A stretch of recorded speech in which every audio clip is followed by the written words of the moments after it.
Welcome, friends, on this cold and frosty morning. Let us begin by gathering in this warm, safe space and taking 3 deep breaths together. Each time you inhale, let's exhale very slowly. That's supposed to be good for our vagus nerve and sort of release any stress we might be carrying. So breathe in and breathe out.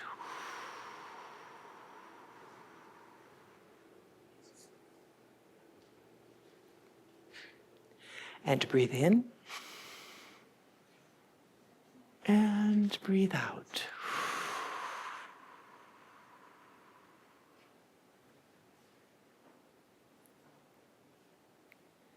And one more time, in and out.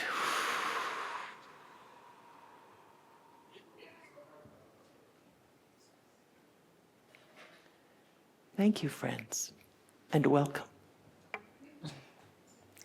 Good morning. Welcome on this beautiful morning. My name is Carol Hamlin-Foray, and I have the privilege of being your worship associate this morning. I use she, her pronouns. We welcome those of you here in Fogelson and anyone watching from home online. And today, in addition to Reverend Gail Lindsay Mariner, we're joined by Lydia Madrick, our music director. We have a special musical guest, Jody Price from the Acoustic Musicians on Barcelona, who'll be playing in just a few minutes. We're always grateful for all the people who make the service possible. Our office staff, Aaron, Mary, and Doug, our greeters, our hospitality team, our parking lot safety team, our talented designers who style the chancel each week. This morning, for example, Jane created this amazing Japanese New Year ikebana arrangement using traditional materials for the new year. We also are always grateful for our amazing tech team, Michael Morford, John Lehman, James Asparo, and Jim Kramer, who does all the post-production work. These gentlemen make it possible for you to hear us and for everyone watching at home to have a meaningful worship experience as well. So we're always grateful for their hard work. Okay, to start us off this morning, we're going to have Jody Price sing his song, Why?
Thank you.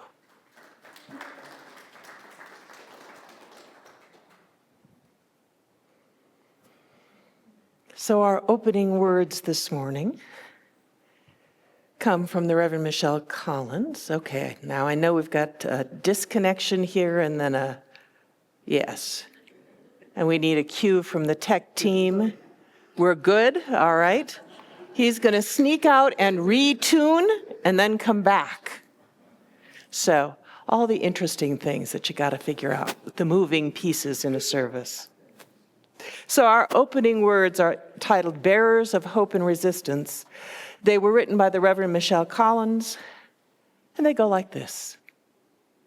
Welcome to this place, a place where hope can be nourished. In a world that profits from despair, our gathering is a declaration of faith. We declare that joy still rises, that kindness still matters, that hope isn't dead. We come together to remember that we are not alone. May our time together restore us to wonder and strengthen our resolve and return us to the world as bearers of hope that sustains the work of resistance that we are called to do. See, I think I have to come around this way. Yep. Our chalice lighting words are also from Reverend Michelle Collins, to speak when silence feels safer. This flame burns for the courage we find when fear makes sense. Not the absence of doubt, but the choice to act anyway. We light it for those who speak when silence feels safer, and those who act when invisibility beckons.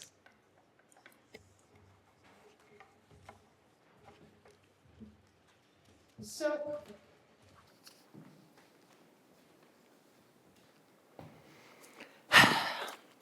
I wanted to talk this morning about how important it is that we actually feel our feelings. They're part of what makes us human beings rather than automatons. And I was looking for a kid's book that would help me do that. And while I found lots and lots of books about feelings sort of like monsters, they were fuzzy and they had horns and they were pretty cute. But feelings as monsters, to be tamed or played with, I didn't find any that showed feelings as a key part of being a human being. And so I decided I need to probably start thinking about writing that book. And let me give you my imaginings this morning. Because in the story, there's a village where lots of people just like us live, and there's a powerful wizard, because you got to have a bad guy in this kind of a story. So this powerful wizard, and he is very tricky, and he persuades all the people in the village that feelings are dangerous, that anger or fear or sadness might turn you into a monster. And so, because of that, it's really bad to have any feelings at all. You shouldn't ever be sad or angry or cross or frustrated or lonely. And the people believed their wizard. And they tried to bury their feelings deep down inside.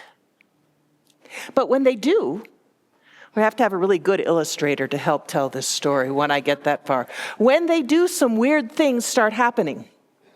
Some of the people bury their feelings deeply enough that they stop feeling anything. Not angry, not sad, not happy. They turn into these beautiful statues made out of ice. And they still move, but not very quickly, right? They are always calm and serene and beautiful and implacable. Other people in the village, well, you may have heard me say that when you don't feel your feelings, they're likely to come out sideways. Well, that's what happens to some of the other people. When they bury their feelings, their ignored feelings start squeezing out of them in unexpected ways. Their anger pushes out of their skin like prickly orange fur. Their sadness makes their eyes grow large, filled with unshed tears.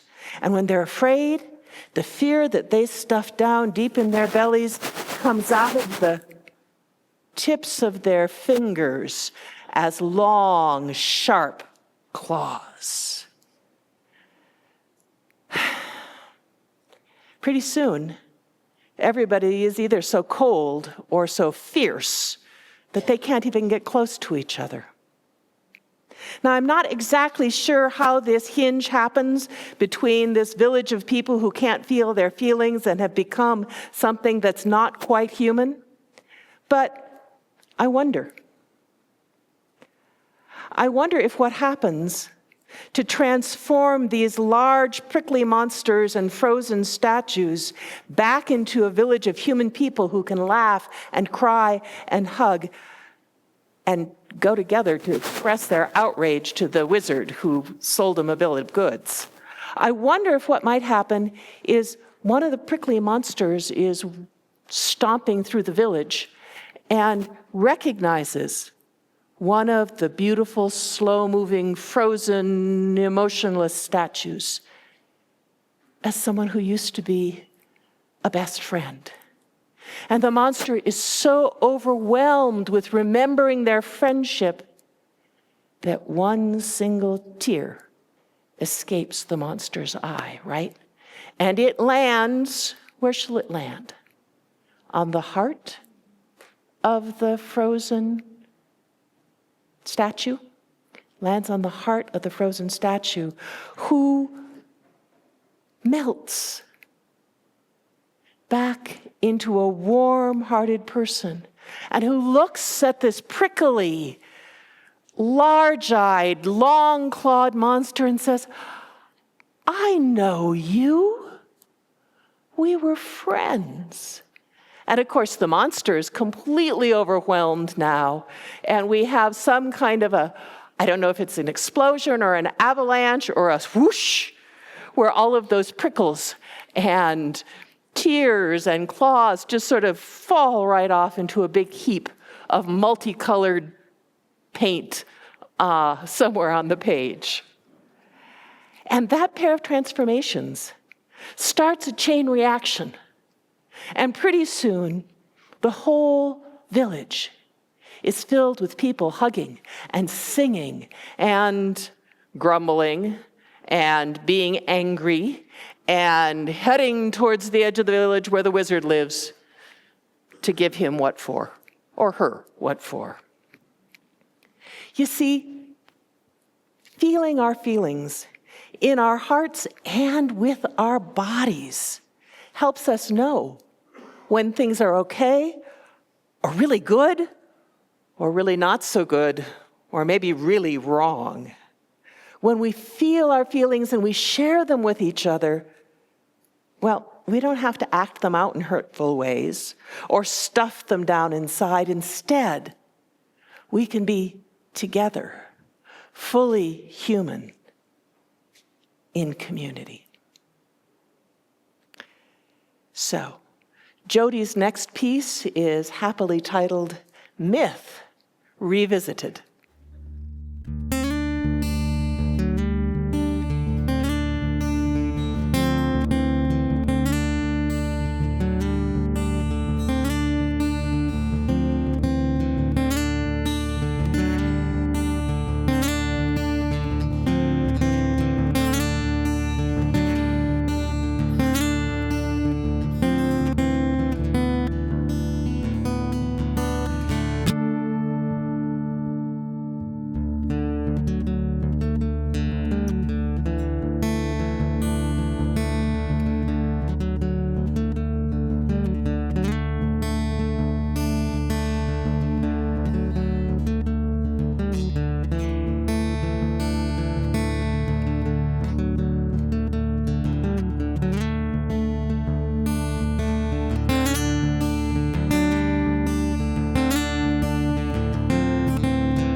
Wow.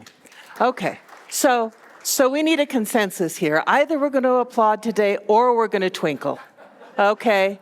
Because when half of us twinkle and half of us applaud, the applause sounds anemic. All right. So on this one, let's just go ahead and applaud. Okay? Yay!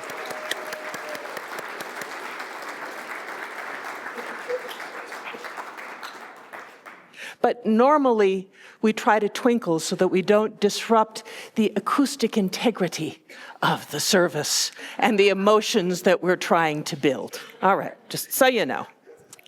So, my UU colleague, the Reverend Dr. Martin Lavenar, shared a Facebook post on Thursday after the murder of Renee Nicole Good. And he talked about the intense feelings so many of us were trying to cope with. And he reminded the folks who were listening that it's important to feel those feelings even when it's hard, because the ability to feel is one of the things that keeps us human.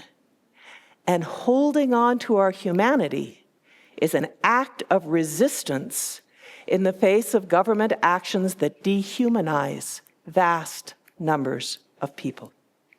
Risking the experience of sadness and fear and anger and distress that attacks on sovereign nations and oil tankers and immigrants and ordinary people is easier when we hold on to each other in gatherings like this one.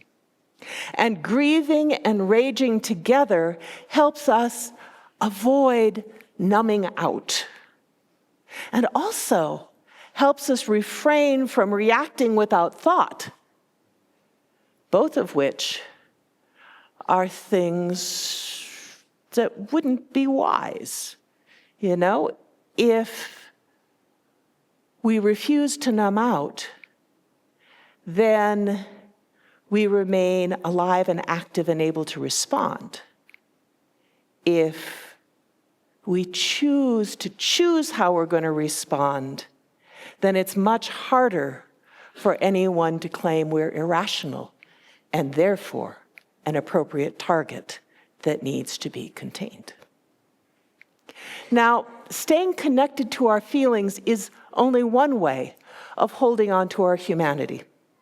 A second way is holding on to our ability to choose what we choose to do next.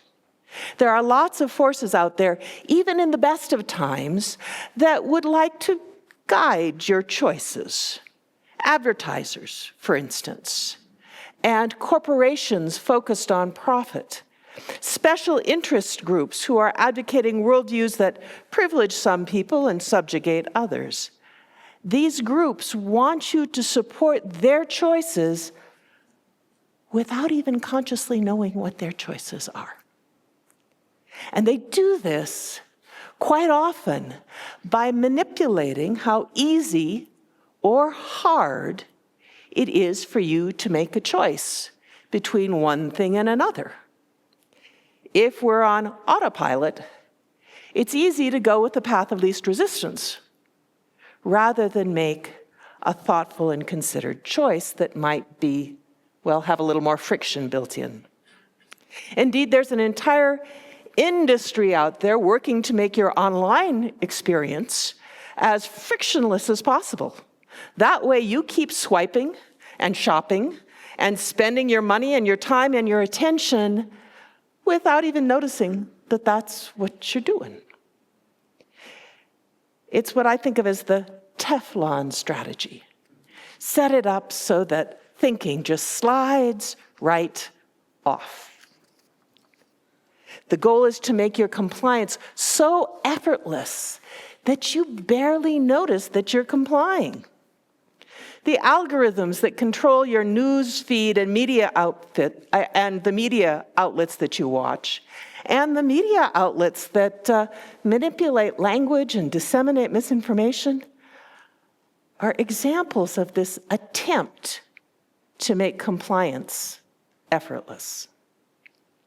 Meanwhile, there are other groups, and sometimes it's part of the same group, but just a different group of people, who are working to make things you need to access harder to get to.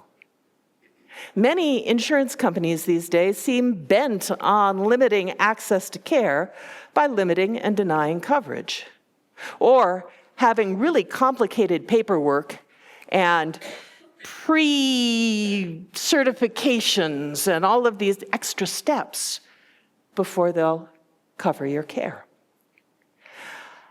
Oil companies have successfully lobbied to remove subsidies for wind and solar, and that makes wind and solar more expensive, and making wind and solar more expensive makes it harder for people to choose them.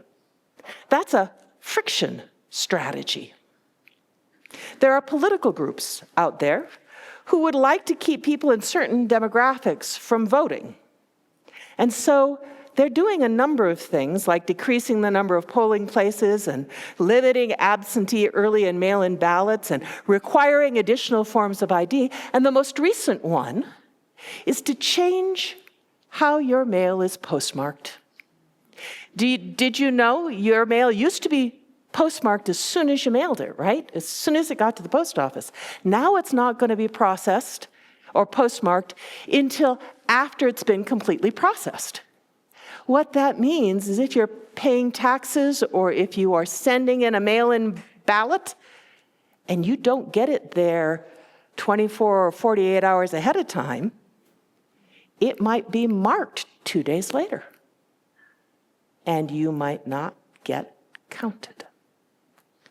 That's a friction strategy, right? Put something in the way that blocks your ability to make a conscious choice. The goal is to make everything difficult enough that people give up, or maybe they don't even try. But you know, being a fully human citizen of a democracy means not falling for either of those strategies. It means talking about them with each other, claiming our humanity, feeling our frustration, outrage, despair, and even our disgust, noticing how our choices are being manipulated, and going ahead and making our own choices, not based on what's easy or what's hard, but grounded in our values. And then it means figuring out how to turn the tables on our opponents so that we use the ideas of Teflon and Velcro or friction and ease to our own advantage and find ways to counter the friction put in front of voting or the ease that tempts us to shop with Amazon. All right, we have stones of conscience. Next. We place 4 stones. Excuse me, sorry. We place 4 stones in our candle bowl each week to remind us of 4 deep commitments. The mountain stone reminds us that the land where we gather, called in Tewa, Ogapoge, White Shell Water Place, is the ancestral home of Tewa-speaking people and their descendants and requires care from all who dwell here. The geode reminds us that the seeds of peace are hidden in every conflict, and we are called to tend those seeds. The fossil stone reminds us that this place was once an ocean and may be again. Climate change is real, and we need to act to care for this planet where we belong. The stone banded with quartz reminds us that even when we may seem divided, democracy is real and fragile and worth protecting. May these commitments guide our actions. All right. Let me find my way to what's next. All right, joys and sorrows. So we'll let you get to the candle bowl. Every Sunday, we set aside a few minutes for the sharing of our sorrows and joys. This because sharing our joys multiplies them, and sharing our sorrows makes them easier to carry And knowing that there are both sorrows and joys in our community helps us appreciate the joys and reminds us that the hard times and the sorrows will in fact pass. So,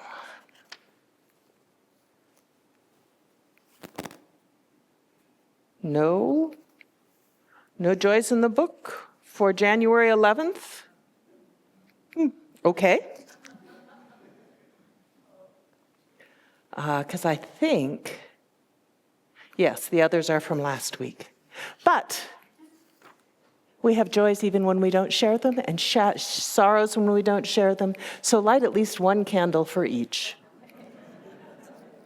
And then one of our joys is that we get to keep getting older.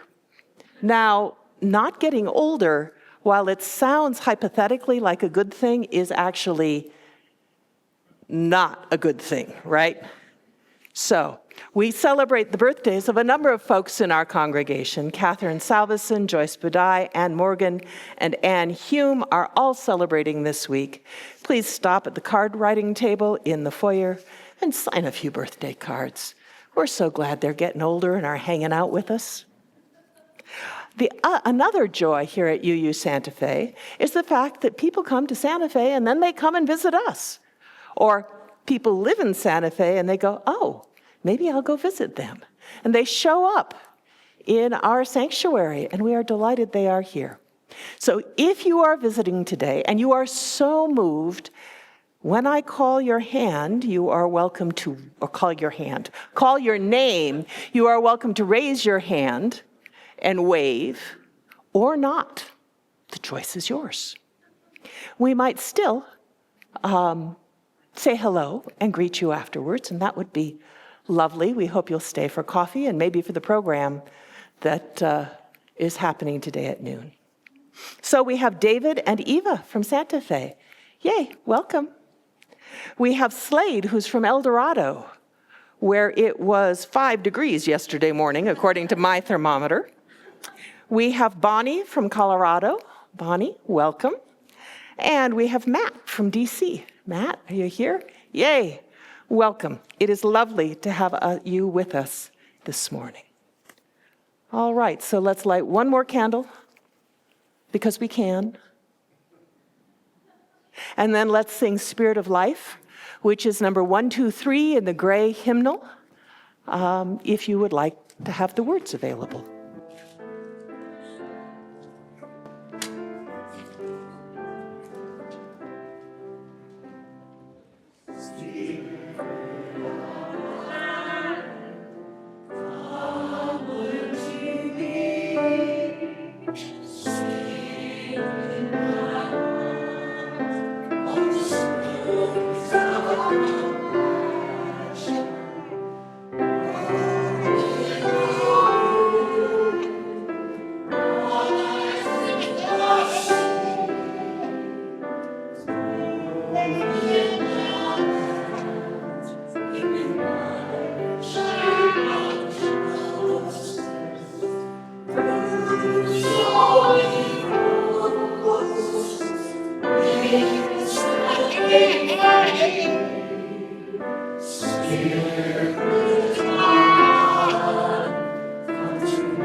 Resting now on the echoes of the music, I invite you to move with me into a time of quiet and contemplation.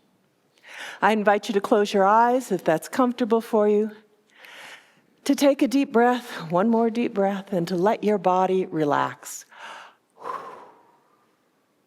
Let any tension or anxiety or concern exit your body on your breath and dissolve. Breathe and let your thoughts drift. Breathe and let your heart begin to soften and to open. Can you feel it begin to unfold and stretch until it can cradle all of the sorrows and confusion and contradiction and worry and all of the joy and beauty and caring that are simultaneously part of our experience in this moment. Breathe. And let yourself be aware of the other people in the room and the other people watching online. And know that you do not have to carry this complicated stew of emotions all by yourself. You are held in this community of affection and regard, this community of hope and compassion and resistance. And you do not have to do it alone. Breathe, friends. And as we rest together in the quiet, I want to offer you a piece called A Meditation for Challenging Times. It's by Joan Javier Duval. In these quiet moments, we listen.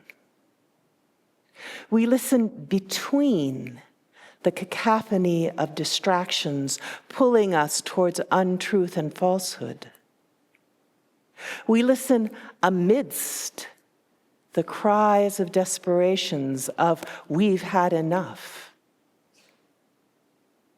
Help us to stay firm to our own commitments and lead us back into connection. May we beckon love and justice and mercy with our own whispers and with our shouts and with our cries until everyone knows that they are part of this ever-expanding circle of love.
Amen, and blessed be.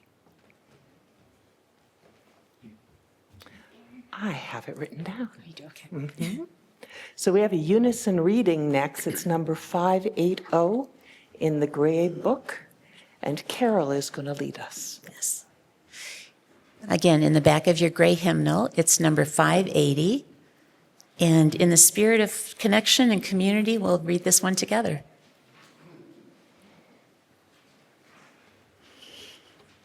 It's called The Task of the Religious Community by Mark Morrison Reed. Number 580.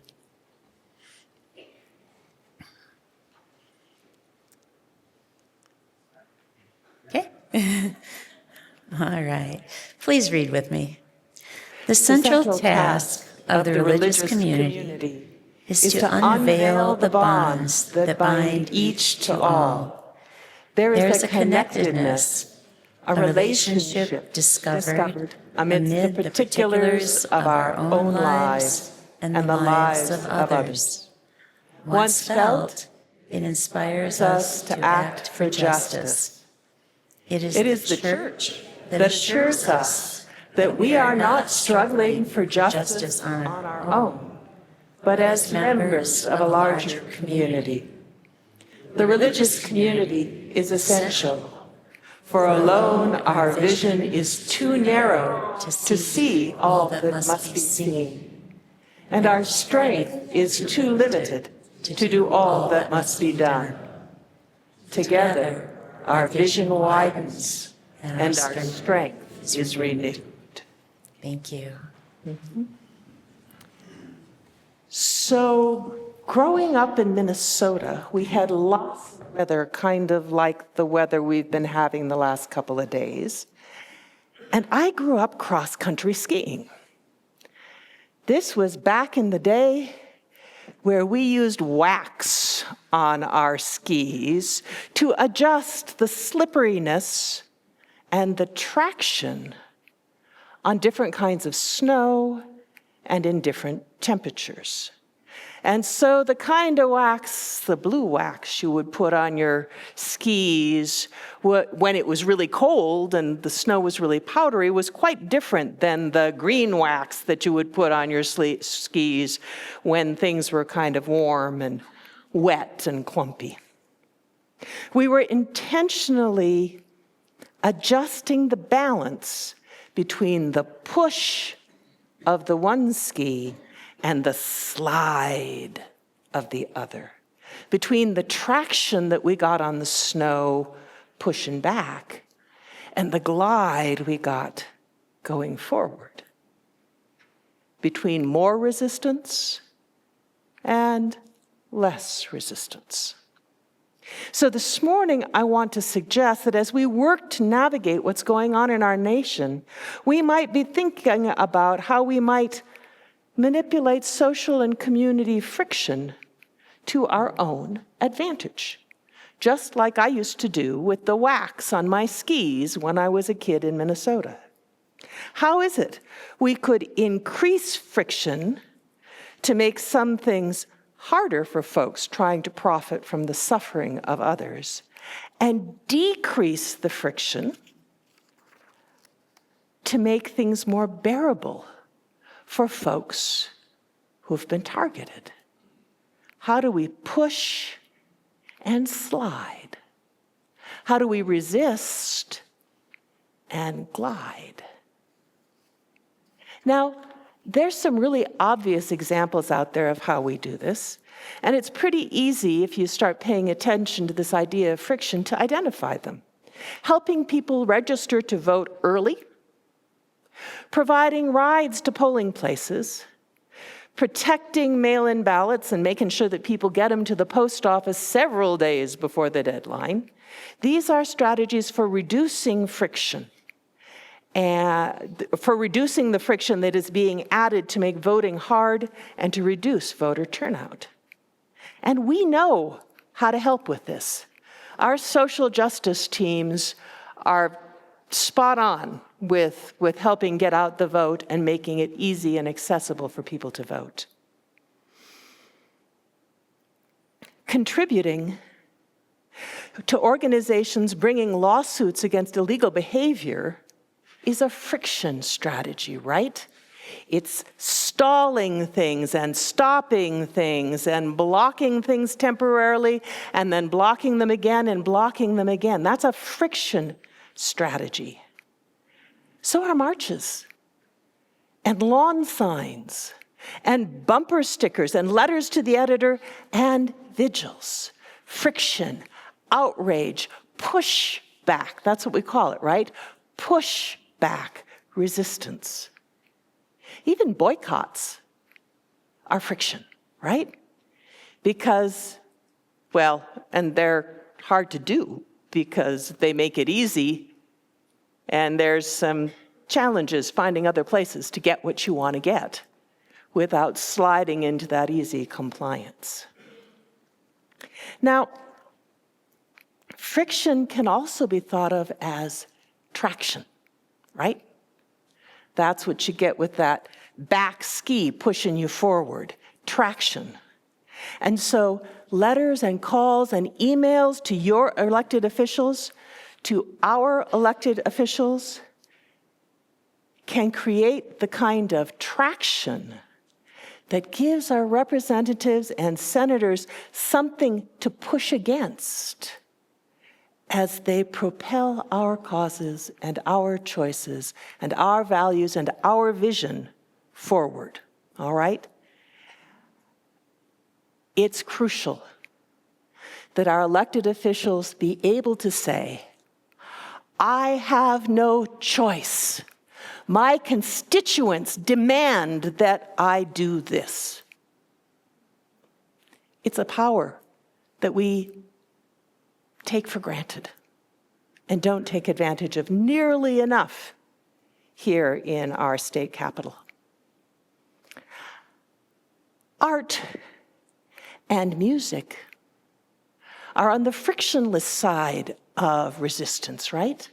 Because they're out there and they are about getting information and ideas and feelings to us in a way that we can absorb without having to work too hard, right? You think about posters from the civil rights movement. You think about the toxic drip from the television if you have a certain news station on in the background all day long, thinking you're not listening to it while it just gives you an IV of venom, yeah? Sometimes this happens when you go visit a friend or a family member who doesn't see the world the way you see the world. Sometimes it happens when you're in a shop or the doctor's office.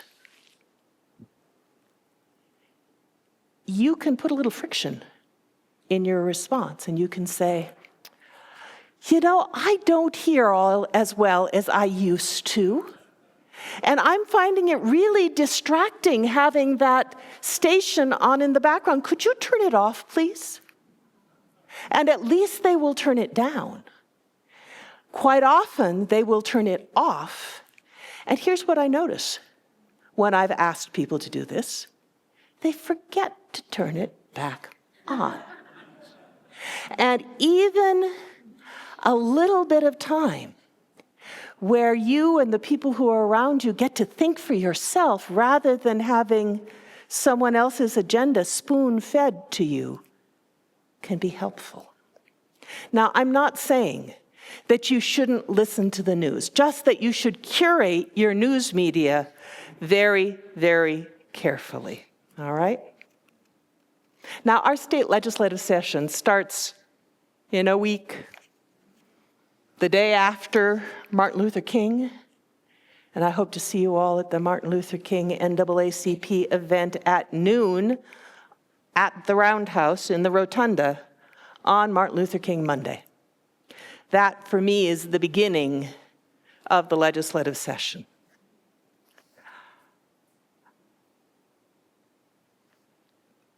And it's important to pay attention to the legislative session. This is one of those things that can just slip past without your even knowing what's going on. And to be honest, Keeping track of what's going on in our legislative session is not a frictionless experience. It's available online, you can find it on the website, you can watch it remotely, but you actually have to actively choose to do that. And it's important. It's important that lots of us track what's going on and show up and speak out in support of the issues we care about. Because even when they're under threat at the national level, our local elected officials are doing their darndest to keep us safe and provide access to health care and get our kids decent schooling and pre-K, free pre-K. And they need to know we care about that.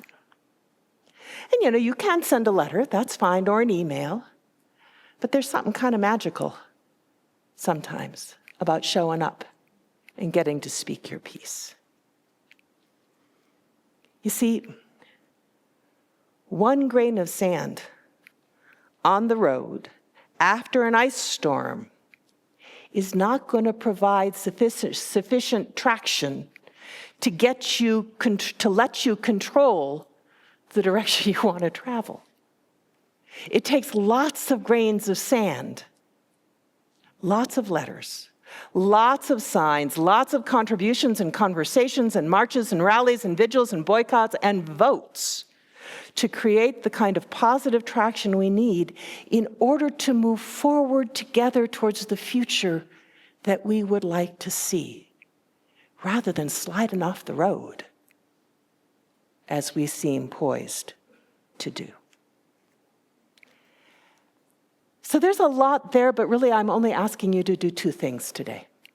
Two things. First, tend to your human hearts, my friends.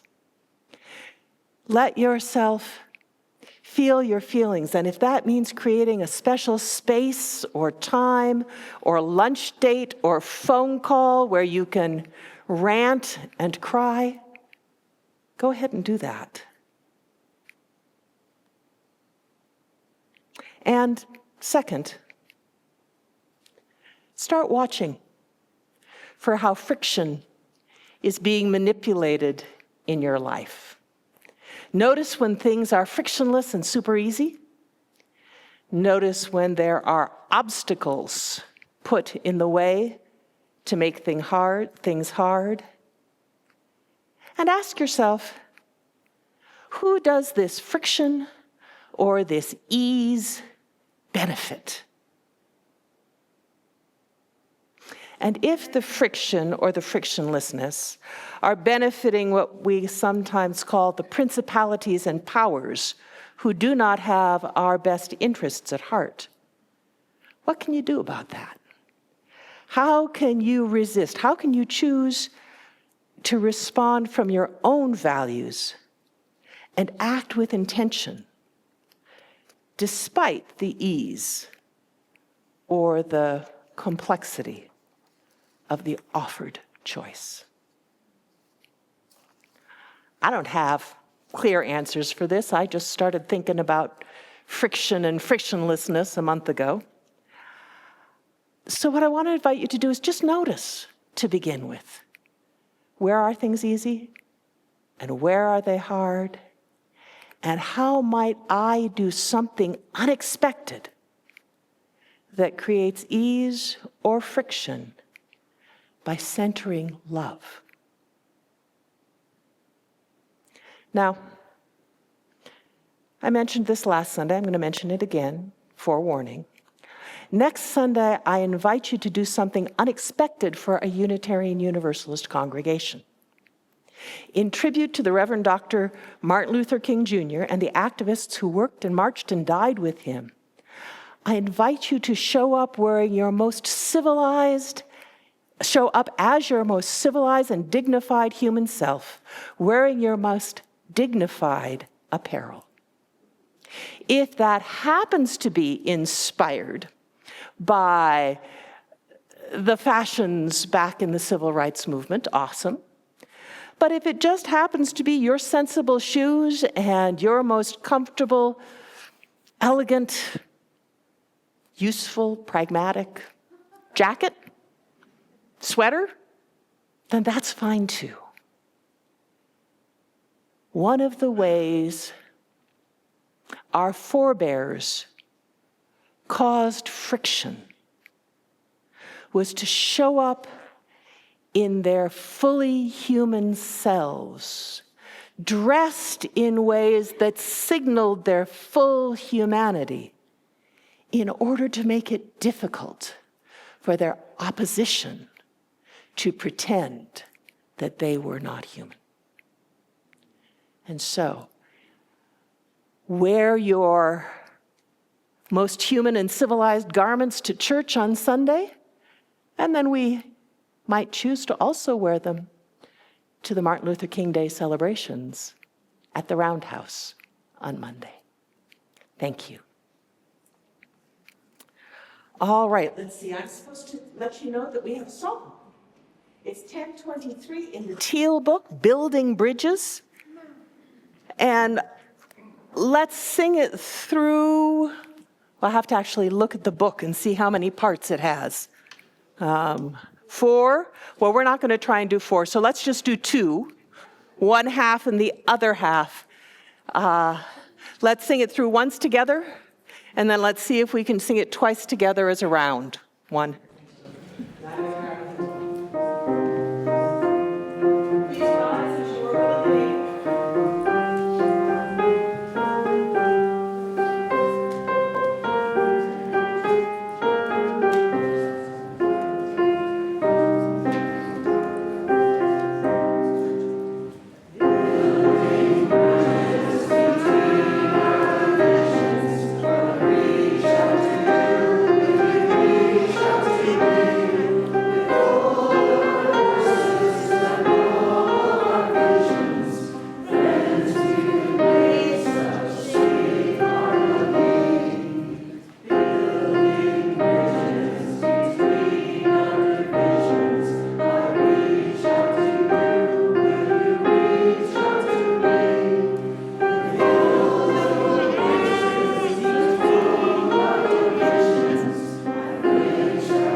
Done better, but this was a curveball. Next time, maybe we'll follow the instructions and try for 4 parts. Oh, let's see. Brian, I think you're up next.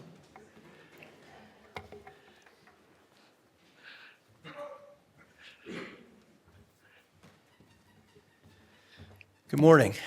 I'm Brian Frederickson from the board. In these tumultuous times, I don't know about you, but almost on a daily, certainly a weekly basis, I experience turbulent emotions. And it makes it difficult, I think, to turn our hearts and our minds toward hope.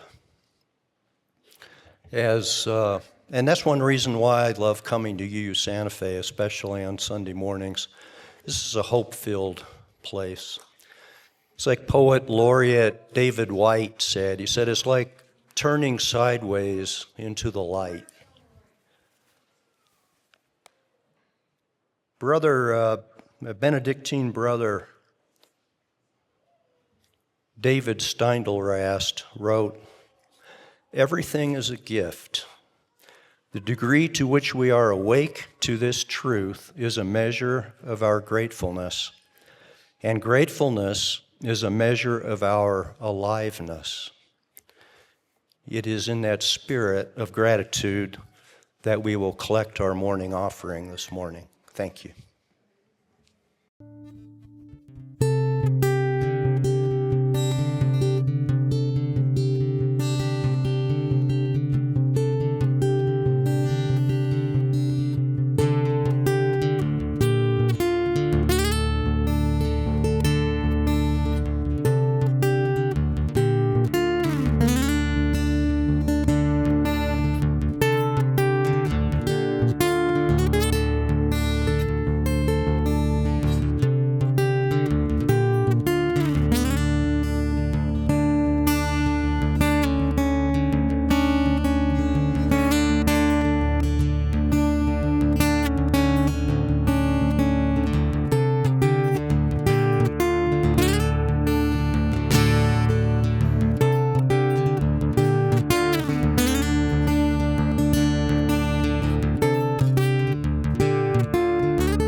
Thank you so much for being with us this morning, Jody. That was wonderful. We extinguish our chalice this morning with a gentle directive from Reverend Michelle Collins. This is called Already Breaking Through. Leave this place with hope rekindled, not as wishful thinking, but as stubborn practice. In a world drenched with despair, choose joy, choose action, choose to believe another way is possible and live as if it is already breaking through. Take hands with someone who is sitting near you, and let's do our hand-holding benediction before we launch out into the day. May love and skill be in our hands. May love and courage fill our hearts. May love and wisdom light our minds. May love flow through us and walk among us as we live our lives and work to heal our world. Amen, shalom, namaste, blessed be. Assalamu alaikum, ashe, aho.